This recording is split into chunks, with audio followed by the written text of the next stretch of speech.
ఎలక్షన్లలో గెలిచినోళ్ళు 5 ఏళ్ళు అధికారంలో ఉంటారు, ఓడినోళ్ళు ప్రతిపక్షంలో ఉంటారు. అయితే అందరికందరూ ఒకరికొకరు ఎదురుపడేది మాత్రం అసెంబ్లీ మీటింగ్లలోనే. అందుకే ఎవల బలం ఏంటిదో చూపించుకోవాలని గట్టిగానే తల్లాడుతుంటారు.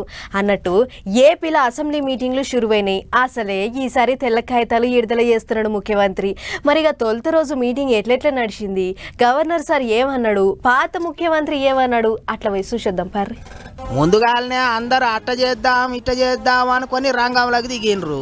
అందుకే కావచ్చు ఏపీ అసెంబ్లీ మీటింగులలో తొలుత రోజే ధూమ్ధాం నడిచింది. ఢిల్లీలో లొల్లి పంచాయతీ ఉన్నది కాబట్టి ఒక్క రోజైనా సరే మనం అంటే ఏంటిదో చూపియాలి, ముందుగానే లొల్లి చేసిపోవాలి అనుకున్నారు కావచ్చు ఫ్యాన్ పార్టీ వాళ్ళు. పొద్దుగాలనే మాజీ ముఖ్యమంత్రి జగనాల్ సార్తో కలిసి ఎమ్మెల్యేలు ఎమ్మెల్సీలు అందరూ మెడల నల్లశిల బట్టలు కప్పుకొని పోయినరు. ఓ దిక్కు గవర్నర్ సార్ ముచ్చట్లు చెప్తుంటే ఫ్యాన్ పార్టీ వాళ్ళు బొబ్బ చేసిండ్రు. రాష్ట్రంలో లొల్లులు అయితాన్నాయి పట్టించుకుంటలేరని పంచాయతీ మోపు చేసిండ్రు.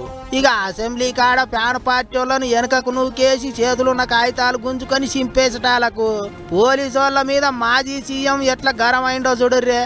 ఎమ్మెల్యేల దగ్గర నుంచి ఎమ్మెల్సీల దగ్గర నుంచి ఇలా పేపర్లు గుంజుకొని లాక్కొని మీ ఇష్టం వచ్చినట్టుగా చింపే కార్యక్రమం చేసే అధికారం ఎవరిచ్చారు? మధుసూదన్ రావు, గుర్తుపెట్టుకో, ఎల్లకాలం ఇలా మాదిరిగా ఉండదు. ప్రజాస్వామ్యంలో ఉన్నాం మనం.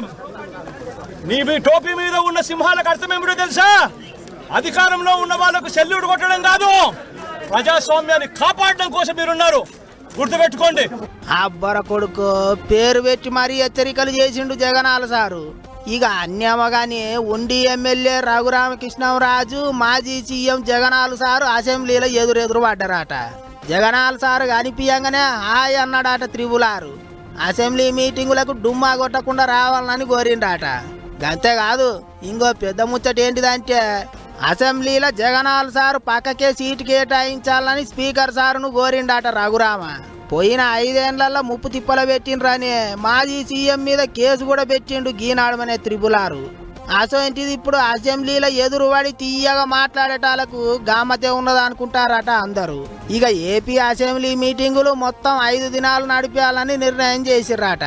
ఇగిదిట్టుంటే అటు ఢిల్లీలో పార్లమెంటు మీటింగులు సురువైనాయి. మంగళవారం నిర్మలమ్మ పద్దు లెక్కలు చెప్పనున్నది. తెలంగాణలో మంగళవారం సంధ్య అసెంబ్లీ మీటింగులు ఉన్నాయి. లొల్లి గట్టిగానే నడిచేటట్టున్నది. మరిగా చూడాలి ఏమవుతుందో.